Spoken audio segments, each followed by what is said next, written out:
All right, everybody, welcome to our May 2024 virtual Lunch and Learn. I'm really excited for this one. We are focusing on what is foster care. There's so many questions that kind of go into foster care, so I thought it would be really helpful to have Tracy Whitehouse from the Division of Family Services kind of explain some basic kind of foster care 101. I've given her some kind of specific questions that CASA volunteers have asked over the years. But then again, we'll kind of have a question and answer session at the end. But we're going to kind of get an overview of foster care, the purpose, and what should CASAs know. So Tracy, I'll turn it over to you if you want to introduce yourself and take it away. Sure. Hi, everyone. I'm Tracy Whitehouse. I'm the Foster Care Resource Program Manager for the Division of Family Services, and I've been in this role for about 4 years now, a little over 4 years. And today, like Lauren said, I'm just going to do a quick presentation for you on Foster Care 101.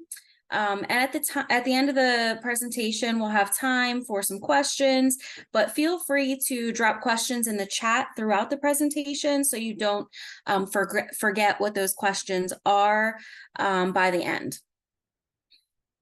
So today we're going to go over what is foster care. Then we're going to talk a little bit about the pathways to become a foster parent in Delaware, because we do have more than one way. And then we're going to talk about some of the responsibilities of being a foster parent. And then we're going to talk a little bit about what the foster home data in Delaware looks like and the implications of that data. So let's jump right in. So most of you probably know what foster care is, so I won't spend a ton of time here, but foster care is essentially a temporary living arrangement for a child who has been removed from their home because their parents cannot take care of them at that time. It's often due to abuse, neglect, or dependency. And a court order is required to remove a child from their living situation into foster care.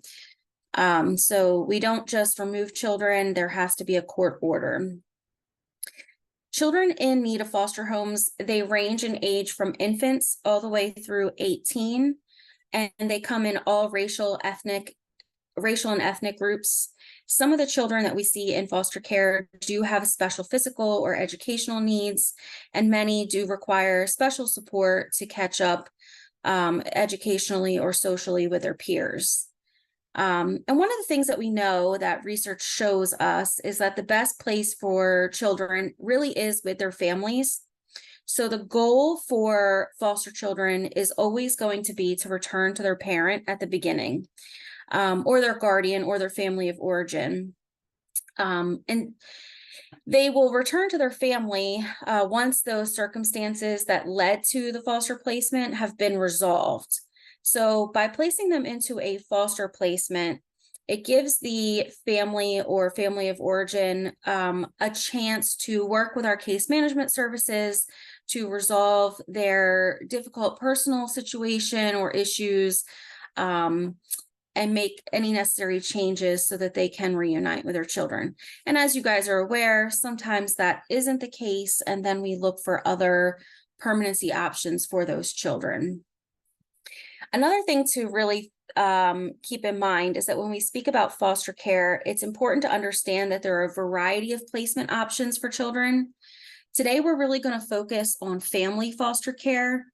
And family foster care is when a family like yours or mine becomes licensed to take a foster youth into their own home. So these are just community members who open up their home to take a child in.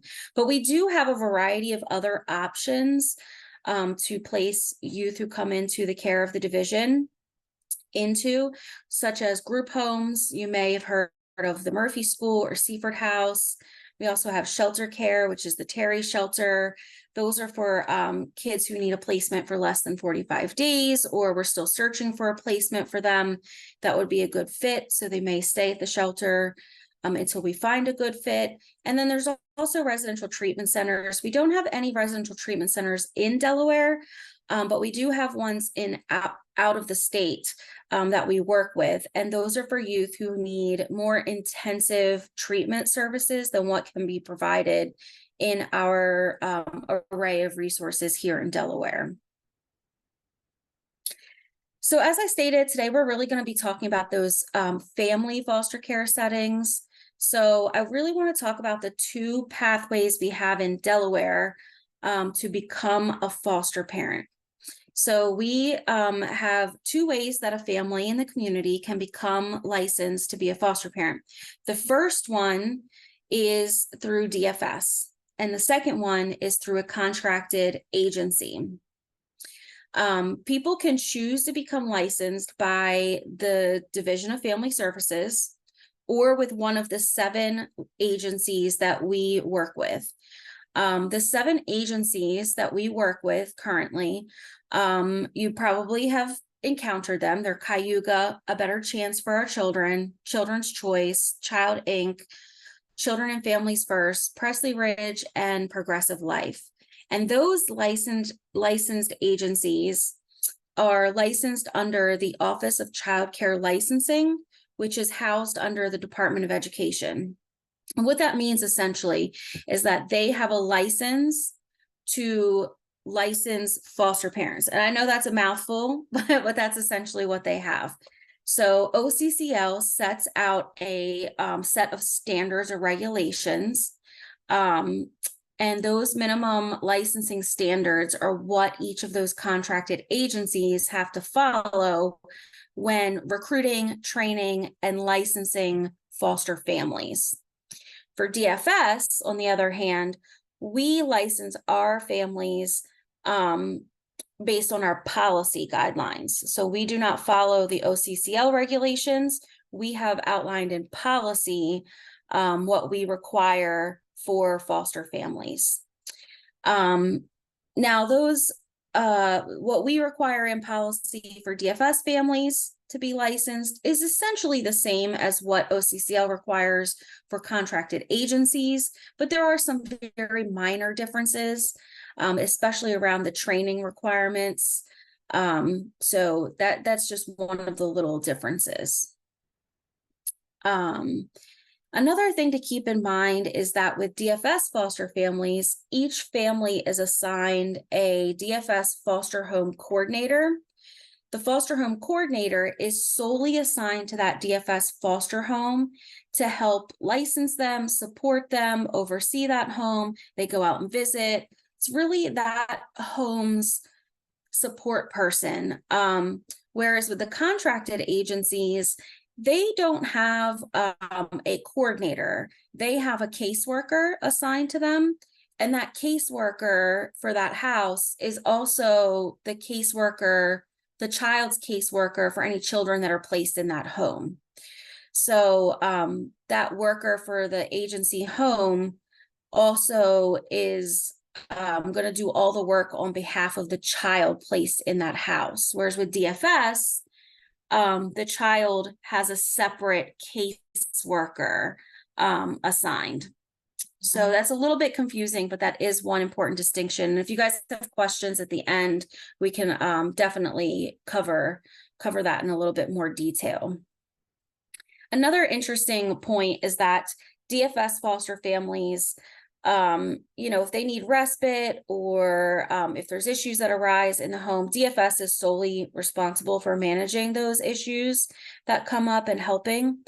And we also directly pay a stipend to our foster families. Whereas with contracted agencies, their agency leadership, the foster parents agency leadership is really their first line of defense.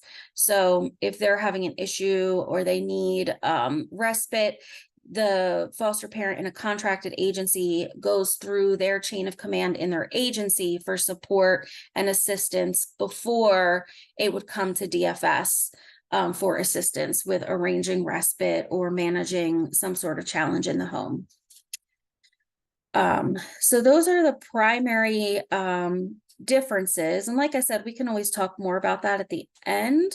But for now, I'm going to talk a little bit about the requirements to become a DFS foster parent. So to become a DFS foster parent, people in the community have to be 21 years of age or older. They have to undergo a background check and fingerprint screening. They have to be financially stable. We don't typically work with anyone who is receiving any sort of public assistance or public housing. And they can really have any family structure. You can be single, married, divorced, widowed. You can have a live-in relationship, boyfriend, girlfriend, any kind of family structure, any home type you can rent or own, any race, religion, ethnicity, sexual orientation, anything is really acceptable. They do have to pass a home health and safety study or assessment, and they have to provide references and undergo our training. DFS foster families undergo a 3-hour orientation session, and then they undergo 27 hours of pre-service training. And in the course of their home health and safety study, they do have to demonstrate that they have safe drinking water, there's no hazardous materials in their homes, food has to be able to be stored safely, so they have to have working appliances, basic heating and cooling of their home. They have to be able to demonstrate safe storage of any guns and ammunitions per our state laws. And their house has to be free of any like hazardous materials. Those are the basics. And then they also have to submit health appraisals from their doctors. So now let's talk a little bit more in detail about the licensing process for DFS foster families. Community members initially reach out to us in a variety of ways. They may see one of our social media ads, come across our website, or just search for foster parenting in Delaware. Or they could even be referred to us by an existing foster family, which foster families referred to us by another foster family receive a bonus, a financial bonus for referring a new family. And we call that initial reach out or email an inquiry. That's the point of first contact. And when we receive that first contact or that inquiry, we will email or call them back and answer any questions they have, provide them with basic information about the process and requirements. And if they choose to move forward, we refer them to our orientation session, also known as an information session. That's the 3-hour session that I was talking about just on the slide before. We hold those orientation sessions twice a month. And in that orientation, we go into detail about the expectations of foster families, what they can not only expect from the application and onboarding process, but also what they can expect when fostering youth in our care. And then at the end, they're provided with the application to become a foster parent and referred on to our pre-service training. And if they do decide that they would like to continue with the process and they submit their application, they go through the background check, and our pre-service training, that 27-hour curriculum that I also spoke about, is conducted by our contracted partner, PCAD, Prevent Child Abuse of Delaware. So PCAD will guide them through the 27-hour training curriculum, which is in person. And that training curriculum is a modified version of the Institute for Human Services curriculum, which we had customized for Delaware many years ago. And once the families complete that curriculum and go through that training and submit that application and get all those documents back to us, and we've done our background checks and cleared them to move on, then they will begin the home assessment process. We call this a mutual assessment process because they really have to, all the families really have to decide if we're not only deciding if they're a good fit to foster, but also if the family also has to decide, is this a good fit for them? If fostering is really what they want to do. Now, the home assessment process is conducted by our contracted partner, A Better Chance for Our Children. And that process is very intensive. It requires in-person home visits, a thorough inspection of their home, and they go into detail asking questions about the family's intentions for fostering, their history with parenting, and it can be pretty intrusive. It requires disclosure of all manner of private information, and also their financial information as well. So we really encourage families to use this as an opportunity to assess whether or not it's really something they want to do. And once ABC completes the home assessment, they send back the results of the home assessment to DFS, and we make a final determination whether or not we're going to open the home or not. And if we choose to open the home based on the results of the home assessment, then we give them what's considered a license or a certificate. And then we assign a foster home coordinator to that foster parent. And then we open their home. And at that point, they are able to take placement of a foster child or to take a respite placement. So I know that was a lot I threw at you, but that's kind of the basic process to become a foster parent. It's important to note that agency foster parents have a similar process, but it varies agency to agency. Because they all are allowed to kind of onboard their families based on their own methods. Now, again, OCCL outlines the basic premise for licensing those families. So the number of minimum hours are set by OCCL for training. And the fact that they have to have a home assessment is set, and what the contents of those home assessment is set by OCCL. But in general, there's some variation between the agencies and how they do the licensing. So let's talk about foster parent responsibilities. So this is going to be across the board for both DFS families and private agency families.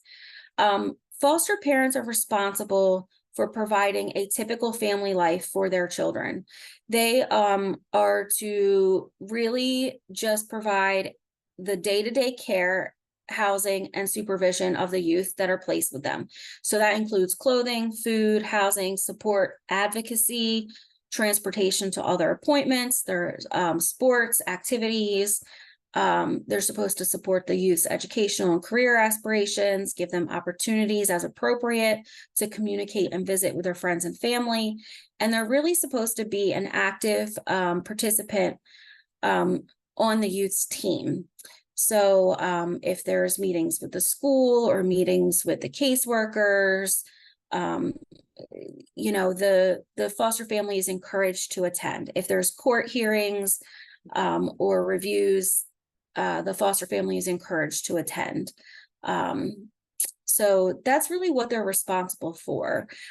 We utilize a prudent parenting approach. So all the decisions that would ordinarily be allowed to be made for a biological child, are typically allowed to be made for a foster child, with some exceptions. So if you have a foster child in your home and they would like to go to a friend's house to spend the night, a foster parent can make that decision whether or not they will allow that child to go spend the night at a friend's house. Or if there's a field trip, they can sign the permission slip for the field trip for the foster child to go on a field trip. So it's really supposed to be as normal as possible to a traditional family life for the foster child. So the last thing I really wanted to talk about is our foster youth and home data. So the statistics I have up here are as of 4/1. Currently, as of 4/1, we had 484 kids in custody. So when I say in custody, that means youth that the division has been granted custody of. That does not mean they're all in foster care placements. Currently, we have about 457 out of those 584 that are in a placement. And when I say in a placement, I'm talking about a group home, a foster home, a residential treatment center, or even I included in that trial reunification because that's kind of a temporary situation. They may come back. They're not quite home yet. Yeah, so we have about 457 that are actually in a placement. Now, the majority of our foster homes are DFS foster homes at the moment. We have 194 DFS foster homes. We have about 146 agency foster homes. So at one point we had closer to an even split, but this kind of has changed over the past couple of years, few years, I'd say since COVID. Our numbers have kind of changed. And it's, really, really impacted us quite a bit. Hiring staff for our agencies has really been challenging, which has caused a decrease in their ability and their capacity to take on new foster homes as well. And then another thing I wanted to point out here is that we have opened 27 new foster homes in fiscal year 2024, which is July 2023 through April 1st, 2024. But we've closed 29 foster homes. So closures in Delaware of foster homes are usually due to personal family reasons or due to adoption or permanency. So when a foster family adopts a child, we usually put them on hold for a while, for 3 to 6 months, so that child can acclimate to the family. But a lot of families opt to close their homes permanently when they adopt. So we lose a lot of homes for that reason. And these are just DFS homes I'm talking about. We opened 27 new DFS homes and we closed 29 DFS homes. So as you can see, that's a net loss of 2 homes so far this year. So retention has definitely been challenging for us. We're doing okay with recruitment. We usually recruit in a year 30 to 40 new homes. It's retention that has really that we've really struggled with for foster homes. So we have lots of things that we're working on with that. But now when you look at the numbers, 457 kids that need placement and about 340 foster homes total, you can really quickly see that's really not enough, especially when you keep in mind that of those 340 foster homes, a lot of them are only accepting respite placements or a very small portion of kids. So for example, a foster home may open and say, I only want to take a child that's between the ages of 0 and 2. And so that's a very narrow population of children that come into custody that they are willing to accept. So it limits the number, the kids that we can put into that home. So we really need more homes in general, but we definitely need to work on retention and figure out ways to keep homes open longer. Another thing that impacts these numbers is that a lot of our foster families currently have been a foster family for many years. So we have foster families, DFS foster families specifically, who have been fostering for 10, 15, 20, some even hitting 25 years at this point. So they're getting to the point where they've been doing this for a long time and they're ready to retire. They're ready to stop fostering. Just because of their age or health issues or family changes of their own or having grandchildren that they're now helping raise. So that's another thing that we are seeing is that some of our families that have been around a really long time are closing. And I added this in here too, that just goes to show you the age of the kids that we have in custody. So you can get an idea of the ages of the kids that we have. So looking at this chart, you can see that our largest portion of youth in custody is the children that are in that 13 to 18-year-old range. And this is for children in custody, not in placement, but the same general proportions are true for youth in foster placement as well. And what this tells us right here is that we need homes that accept this 13 to 18-year-old population, because if we have, nearly twice the amount of kids in that age range, we need nearly twice the number of homes that accept that youth in that age range. But in actuality, the majority of our foster homes primarily accept youth in the lower age ranges, which is why we have been focusing a lot of our our recruitment efforts on families that will accept teens. So if you see any social media ads out there, or we have a movie theater ad coming up in movie theaters, it's going to focus on that teen population, fostering teens. This is why, because this is our high need area, and it doesn't match our foster parent acceptance areas. And then additionally, we've been looking for ways to enhance training opportunities for existing foster families who do take teens to help stabilize those placements, so that there's not as much bouncing around for those kids, as well as opportunities for families who maybe don't take those teenagers, maybe take that 8 to 12-year-old range, maybe give them some training opportunities that might help them feel more comfortable taking the higher ranges. So I know I went through that really fast, and there may be some questions. I threw a few discussion points up here on the slide as well. And I'm just going to read through them because these are things that I get asked a lot. I get asked a lot if foster care is appropriate for children when their parents are just fed up with their behaviors. The answer is no. Foster care causes more trauma and usually increases behaviors and adds to the problems. It's not usually a solution when parents are just struggling with behaviors. There's many other supports out there for youth. So we do not recommend foster care to families who are just struggling with their children. And number two, is it easier to become a DFS foster parent or an agency foster parent?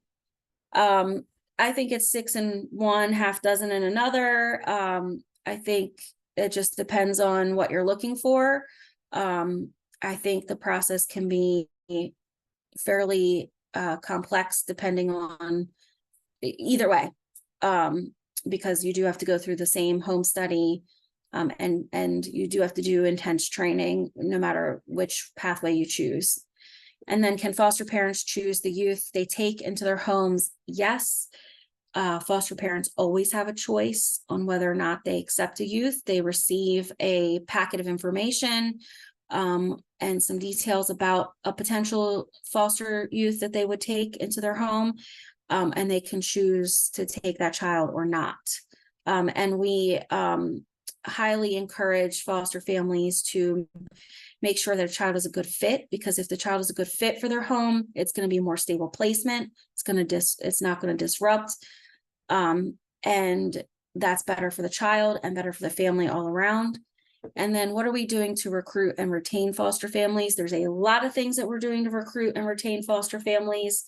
And I would be happy to discuss that with anybody who would like to learn more about that.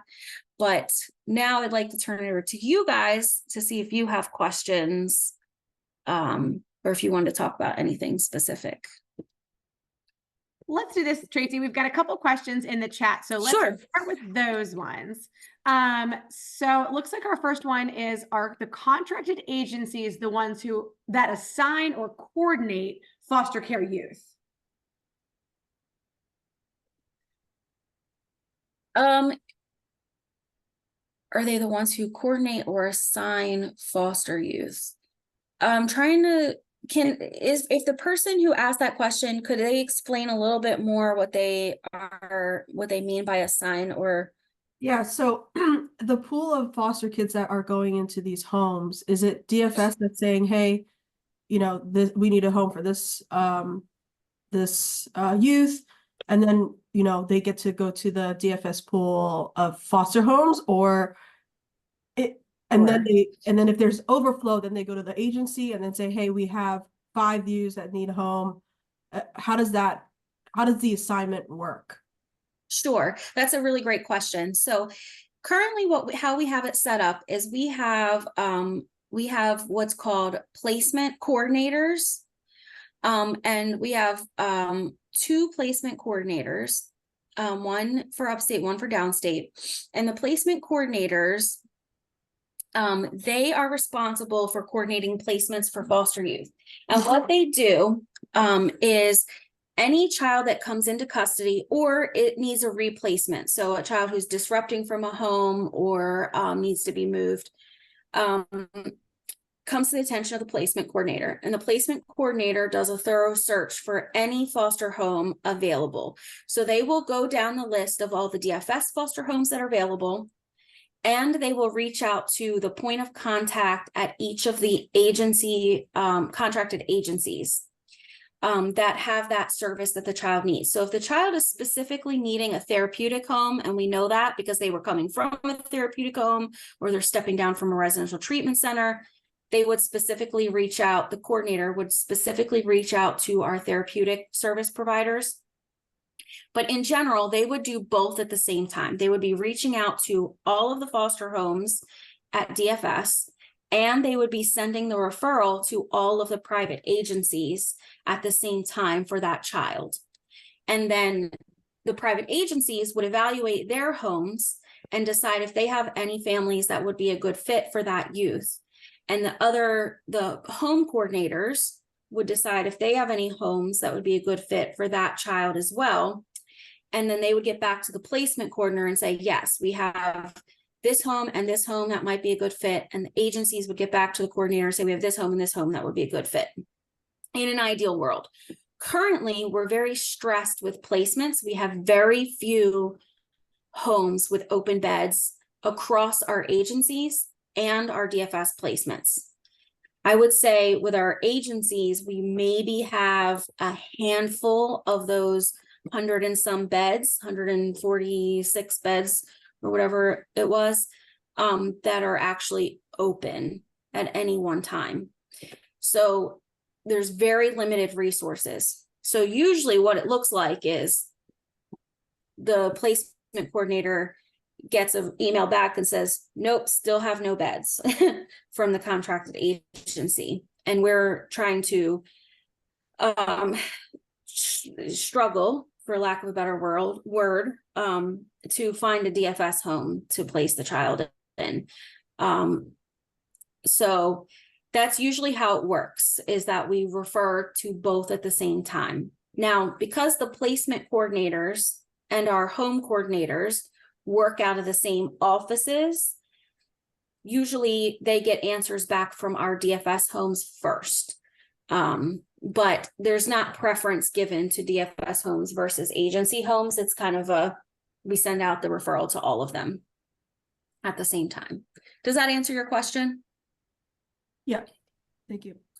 Awesome. So our next one, Tracy, is, so are the home health and safety studies repeated periodically? So it sounds like, in the beginning you explained what they need to become a foster home, but is there any sort of checkups that happen periodically during their time that they are foster parents? Yes. So every year, DFS foster homes undergo an annual review. And in that annual review, they do another home assessment. So the foster care coordinator goes out to the home and pretty much does the whole physical environmental checklist again, which is the same checklist that checks their appliances, their water, all the things that were kind of done in that home study. So all of that is done again, and that's done yearly. In addition to that, coordinators visit their homes every other month to every quarter, in which they should be informally assessing all of the things that are assessed in the home study as well. And then with private agencies, they are also required by OCCL regulations to be assessed annually as well. Awesome. So next question would be, do CASAs typically interact with the foster homes coordinator? And I can answer that as well, but you start, Tracy. And Tracy, this is Bill, by the way. I'm specifically thinking of situations where you're witnessing questionable behavior on the part of the foster parent. Like, what recourse do you have as a CASA in that situation? Yeah, so if there's anything that that you are finding questionable when you are going out to a home, obviously you should definitely contact the hotline. Because the hotline, what they're going to do is, if it doesn't meet criteria to do an investigation, they will forward it to the coordinator to do what we call a standards. And that standards complaint is basically saying, hey, this family might be doing something that is in contradiction to our standards of being a foster family. And that is the coordinator then will address it with the foster family. So that's the primary way, but you can feel free to reach out to the coordinator for that home as well and share your concerns. But if you go through the hotline first, there's a trail to document that more easily. I'm not necessarily thinking of hotline type issues, but more just basic, for example, a parent who isn't paying attention to the school closings and sends a kid to the bus stop, for 3 hours. Yeah, I would definitely.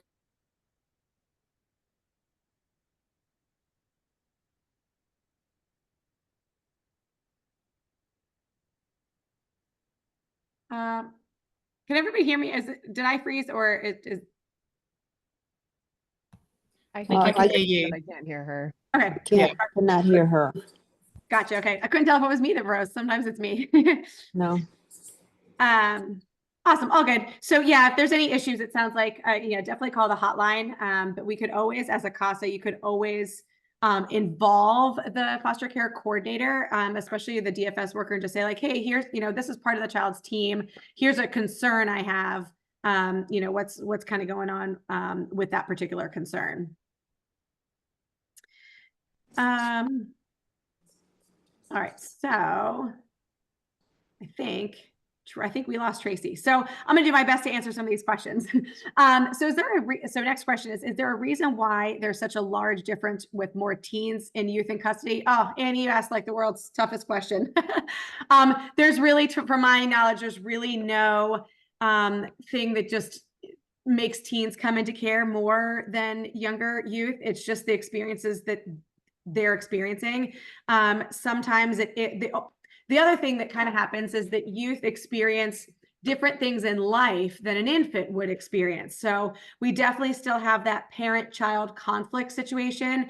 And I know we had originally, earlier asked, like, is foster care ever appropriate, for parents who just can't handle their kids? And the answer is, no. Foster care is supposed to be safe but temporary. But a lot of times kids, especially teens, do come into care because of a parent-child conflict. Or sometimes we see situations where a guardian is providing care for that child, and the guardian might be a grandparent or even a great-grandparent. So there might be situations where the guardian is just physically or emotionally or mentally unable to care for that child anymore. That might be a situation where the child comes into care. And a child might be experiencing those situations more likely if they are in their teenage years versus if they're, in their younger years. So I don't really have a great answer for that, other than, we just see more teens come into care because they've experienced, I'll say they have a longer period of time where they could have experienced some challenges. Next question then, Tanya, I'll come to you because I see your hand up. So regarding the stipend that foster parents receive, is that stipend used to buy extraneous things for the child, or is it just a payment for parents to use personally? So that's a really great question. We actually have a whole nother recorded training on foster care coordination. So I'll kind of direct everybody to there, but there is a not a checklist. That's not the right word. Sort of a sheet that determines how much a foster parent will receive as a reimbursement for providing care for that particular child. So without getting super complicated, every child is assessed to have a level of care. You might have heard the acronym LOC, level of care. So it goes from a 1 up to a level 5. Level 1, an example might be a healthy infant with so far no determined cognitive delays, physical delays, any additional needs. Where a level 5 might be a youth who is a nonverbal youth diagnosed with autism, and they need assistance with using the bathroom, they need assistance with feeding, maybe they're nonverbal. So they might have a slew of additional therapies and services that are provided to them where the foster parent is expected to take them to all these therapies. A level 3, most teenagers sort of start at level 3 because teenagers are a little bit more expensive. They use more electricity, they use more hygiene products, they eat more, they just require a little bit more. So they would just kind of start at a level 3. It is possible to change levels throughout the time that a child is in foster care, but that payment, that stipend, it's called a reimbursement, and the foster parents receive it at the end of each month for providing care for that youth. That includes food, electricity, just the general upkeep and financial support of that child. It also includes, and I'm not going to say the numbers because I don't remember them specifically, but a percentage of each month is dedicated to clothing or incidentals. Sometimes it is possible to get a one-time stipend, for clothing. Every now and then a kid will have a growth spurt and grow, 6 to 10 inches, and their clothes simply don't fit anymore. A foster parent can request additional funding for clothing or like for an incidental and things like that. So I hope that answers that question about the foster care payment. But again, we do have a level of care, foster care coordination, recorded training on our YouTube channel that you can totally look at. And it goes into the very specifics about levels of care. I think we've got everything in the chat. So Tanya, I'm going to come to you. If you want to unmute yourself and ask your question, let's see if we can do that. Tanya, what happened?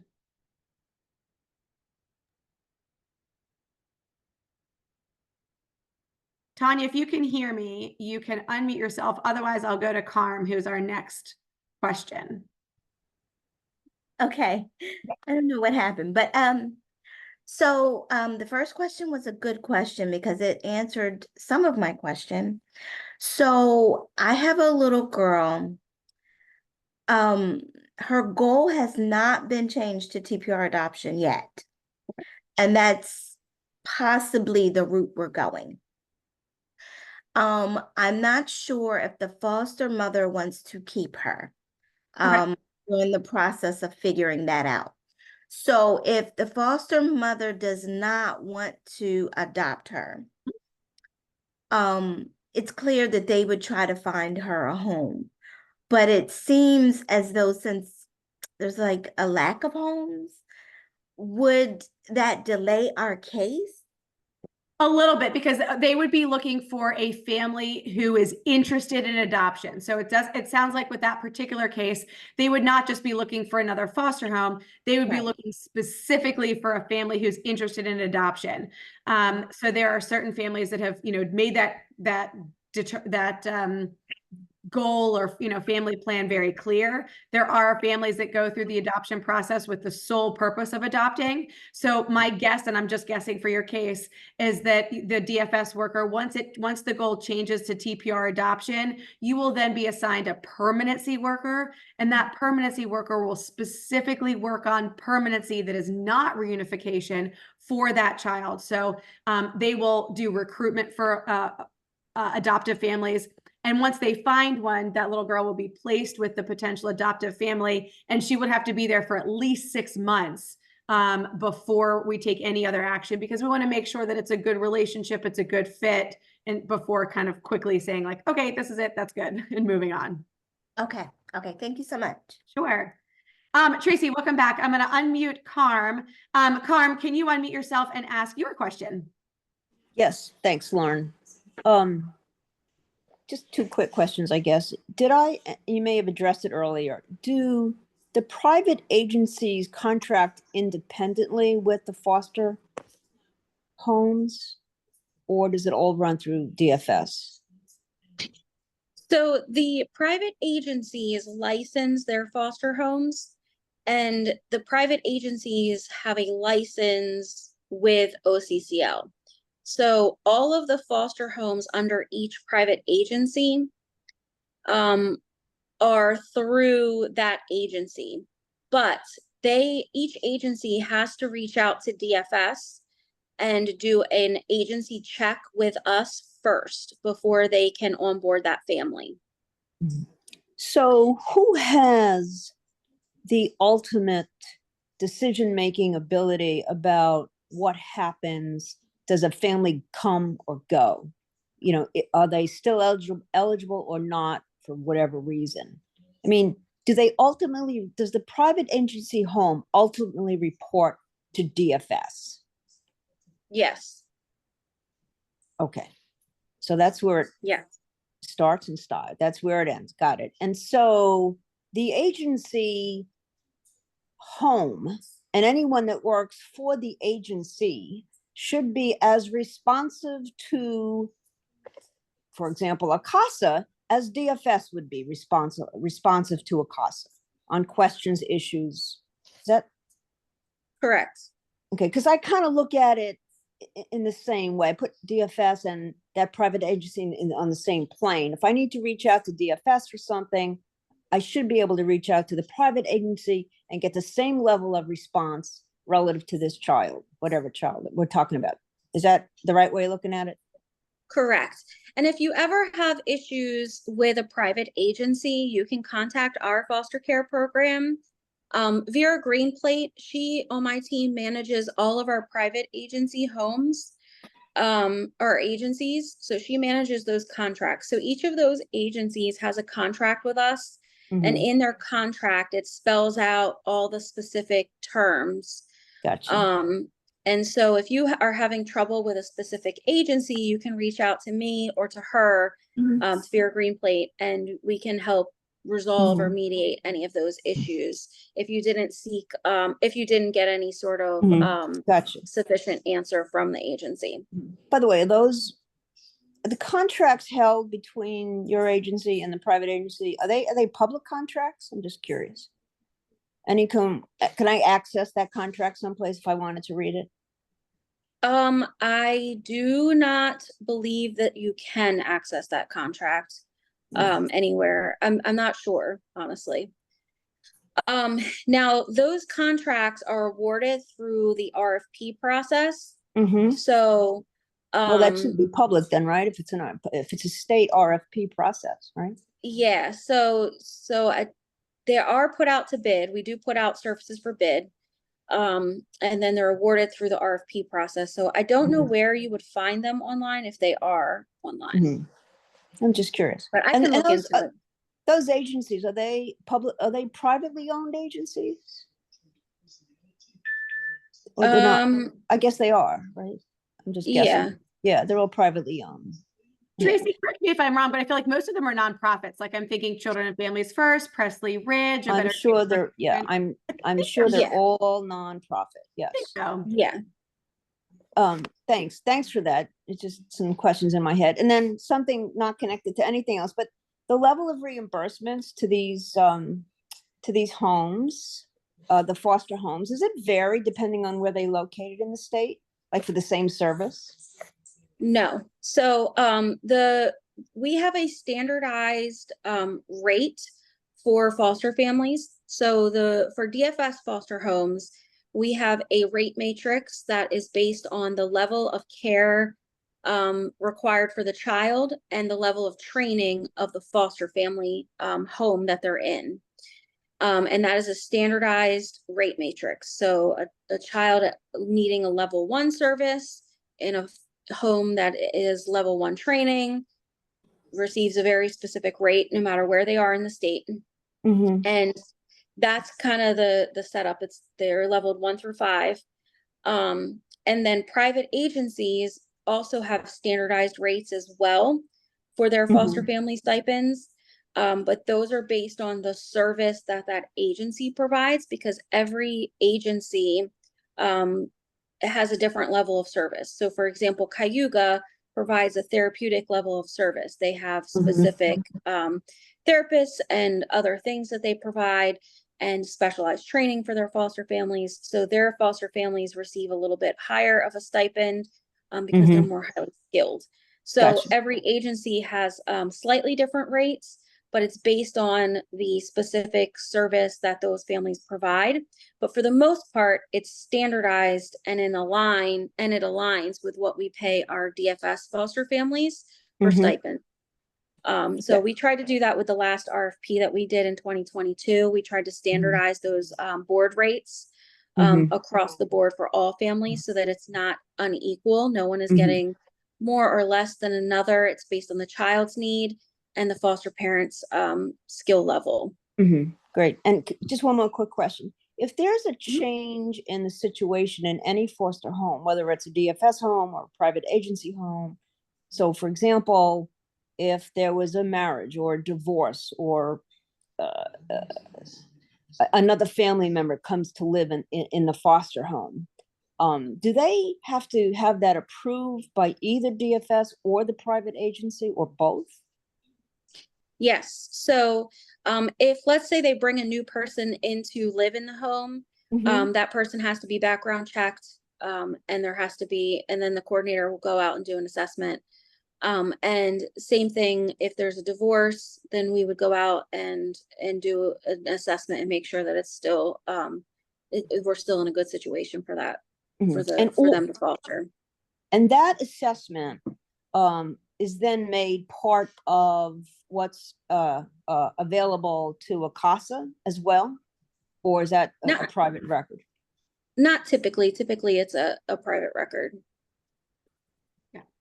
All right, we've got one more chat. We've got one more chat, and I see I think Jen Rolls has her hand up, and then we'll probably wrap it up right there. So can you Tracy, can you tell us the difference in the reimbursement for a foster parent versus kinship or any relative guardians who are providing care? Sure. So there's two different things. So guardians, like guardianship situations, I can't really speak to. That falls under the permanency program under Maura Dillon. But for kinship providers, so that's like let's say you have a foster child come in, and we end up placing them informally with a relative, a grandparent, an aunt, an uncle, and they would like to receive a stipend to help care for that child. They can become what we call a kinship provider, which requires them to take some training. It requires them to undergo a smaller, less intrusive assessment to make sure that they are a good, viable placement for that child. And then they do receive a small stipend. I believe it's like $20 a day. It's lower than our lowest level for our foster parents. And that's their reimbursement rate. Now, relative placements that do not go through that formal kinship pathway to become a kinship provider and take that training, they are only eligible to receive clothing and incidental rates, which is very small. It's like $1 to $2 a day. And that's just for to help assist with buying clothing for the child. Awesome. Thank you for that. And Jen Rolls, how about you ask your question? Sure. You answered whether it's any more difficult to be a foster home in the agencies versus DFS. And I hope you didn't say this and I just missed it, but is there, with the split of the homes between agencies and DFS, it looked like it was, I forget what the numbers were, 140 to 170 or something. It was almost the same. Is there relatively even distribution across the age ranges in these agencies as well as DFS, or do the agency homes tend to be for younger kids? No, there's a relatively even distribution. We have seen lately that our DFS homes are taking a lot of the older kids, but that's more out of our desperation to be completely transparent, and us kind of encouraging our DFS homes to take higher level kids and older kids, just because we don't have the homes, not necessarily because it's their preference. We do have some agencies that take private agencies that take the majority of our higher level kids and the older kids. And then we have other agencies that really do only take younger kids because they focus on adoption and the younger population.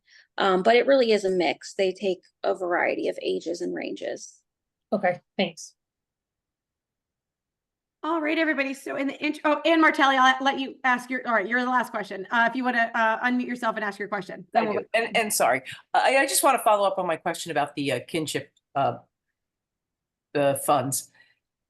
I don't know if you know the answer to this, Tracy, but is there a rationale? I mean, my understanding has always been that a relative placement is the preferred placement during the case planning for reunification if there's an appropriate relative.